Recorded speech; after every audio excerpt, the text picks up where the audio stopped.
Hello everybody. Today we will be talking about the history of street art. Street art has a long and interesting history, but there are only a few milestones that actually made any big changes. Here are just a few of the examples worth mentioning.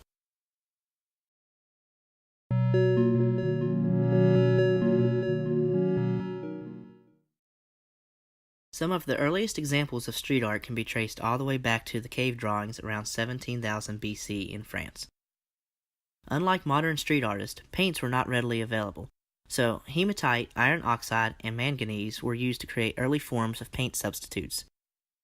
These pigments were then combined with a suspension of animal fat, cave groundwater, or clay. A majority of the colors used in the Lascaux caves were shades of blacks, reds, and yellows, mostly because of the limitations of mineral choices in the surrounding area. These ancient people can even be credited for an early form of spray paint. They would take their paint solution and blow it through hollowed bone.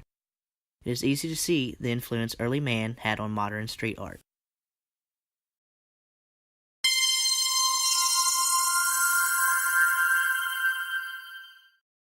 Closer to recent history, a cultural expression known as Kilroy was here became very popular during World War II. Its original designer and meaning are unknown, but it soon became associated with the American GIs. The piece consisted of a funny doodle of a bald man with a large nose peeking over a fence with the phrase, "Kilroy was here." Kilroy likely stemmed from the United Kingdom's Mr. Chad. He was a similar doodle to Kilroy, except he was usually accompanied with comments on the shortage of rations during the war. The creation of Kilroy was a cultural icon and the world's first form of viral street art.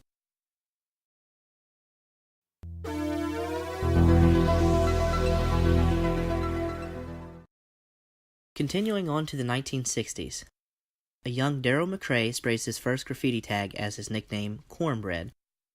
Cornbread is recognized for being one of the very first modern graffiti artists. His fame stems from him being one of the only individuals tagging his own name at the time instead of gang names or gang signs. While attending high school, McCrae took it upon himself to paint much of North Philadelphia with the tag, "Cornbread loves Cynthia," to impress a local crush. Strangely enough, while spraying these personal tags, Cornbread had taken the power of graffiti and art away from street gangs. He helped turn graffiti into a medium that could be publicly enjoyed as a means of self-expression. It's amazing how much of an impact a single person had on the street art movement without even realizing it.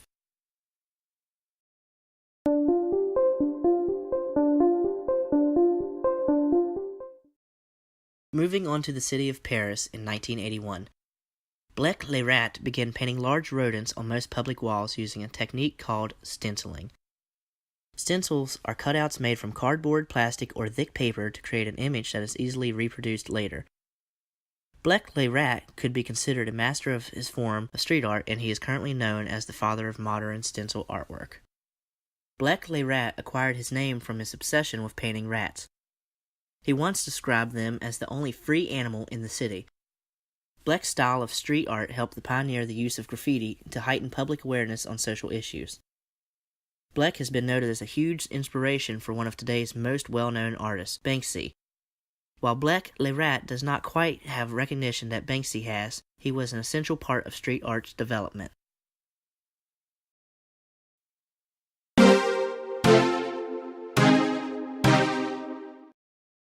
Proceeding in the 1980s, graffiti and street art had made it onto America's radar. With the assistance of hip-hop culture promoting graffiti, America had become very comfortable with the idea of public displays of art. The premiere of Style Wars aired on PBS in 1984. With the arrival of Style Wars, street art had finally become a mainstream form of art. The documentary interviewed many young artists to explain their struggle to express themselves through their artwork and their unique hardships that come with being a street artist. It also centered on the diverse subject matters that were often communicated through graffiti. Style Wars supported the idea of street art as a form of creative expression. A lot was covered in the documentary, and it helped the general public gain an understanding for the plight of urban artists. From the cave paintings of Lascaux to the hip-hop-centric graffiti of the 80s, street art has been an outlet for many. And as the cavemen in Lascaux have proven, their art may be around for thousands of years to come.